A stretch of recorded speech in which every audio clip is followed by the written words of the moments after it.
Good morning, Keller Williams, and welcome back to 66 Conversations with MAPS Coaches.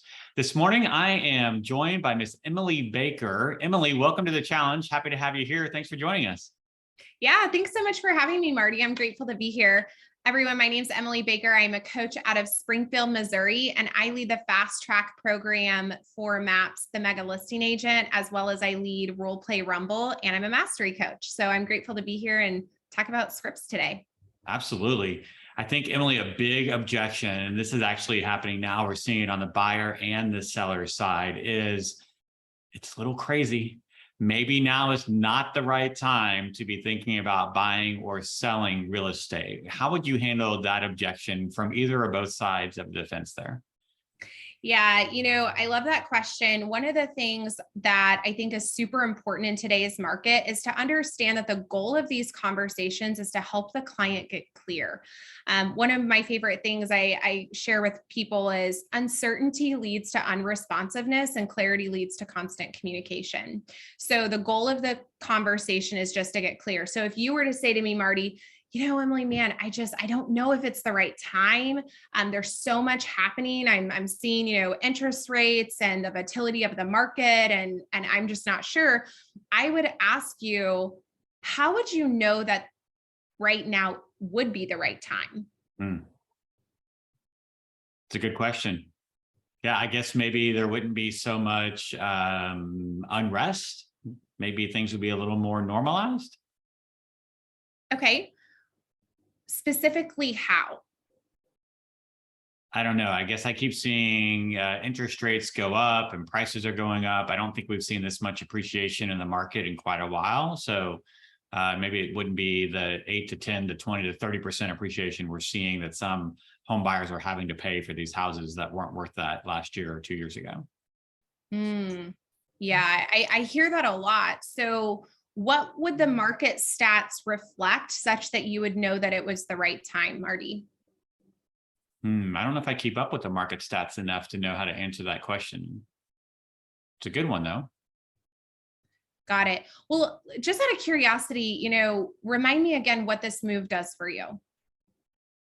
Well, it helps me and my family get into a house that's a little bigger. Obviously, with 4 girls, we'd love for each one of them to have their own bedroom, which they don't have now.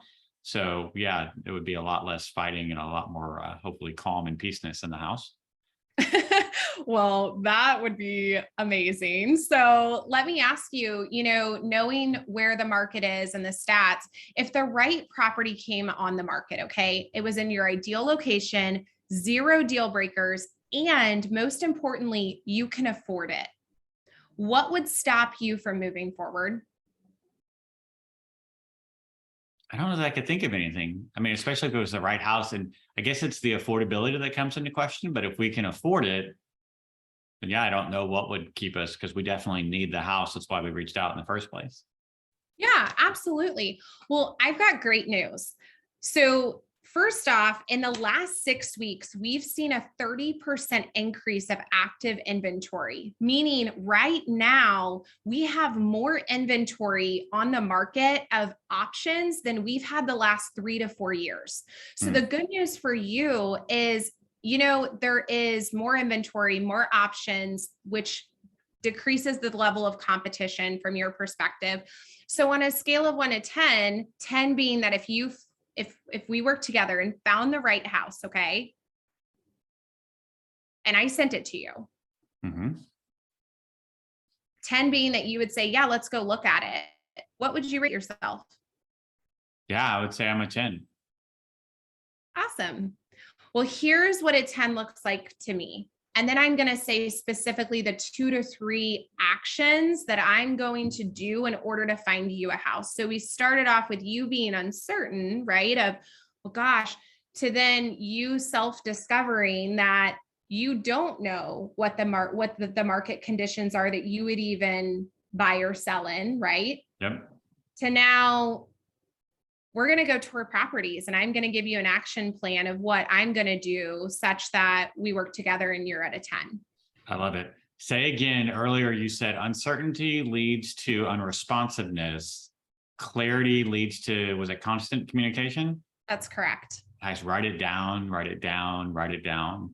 right? If you are also uncertain as the agent, then you're putting you and them in that same boat, right? Emily knew the statistics, a 30% increase in the amount of inventory over the last, whatever that period of time may be. As agents, are we that familiar with the statistics of our market so that we can provide that clarity? There's no getting around the market being a little tumultuous right now, right? Everyone's a little nervous. And Emily immediately took me back to motivation. She brought me back to the root cause, right? Why did I reach out to her in the first place, which I love? And she said, on a scale of 1 to 10, where really I didn't have any other offer, no one's going to say, I'm a 7. I reached out to you because I want to buy a house. You brought me right back to that 10 motivation. So I love that. Great handling of that objection, guys. Hopefully you were paying attention. Emily, any closing words there with regards to that conversation that we're having? I think facts trump feelings. So just, know your facts. Like Gary says, be the economist of choice. What we measure moves, and it's really important for us to know what's moving, right? And what is happening in the market. If we are not leading them to clarity, then we're not doing our fiduciary responsibility as the market expert. So. Facts trump feelings, guys. Got to track down those facts so we can make sure that those feelings stay in check. Emily, thank you so much for being part of 66 Conversation with MAPS Coaches. Definitely appreciate it. Guys, stay tuned for tomorrow. We're going to have a new conversation with a new MAPS coach. And until then, we'll look forward to seeing you again real soon. Thanks.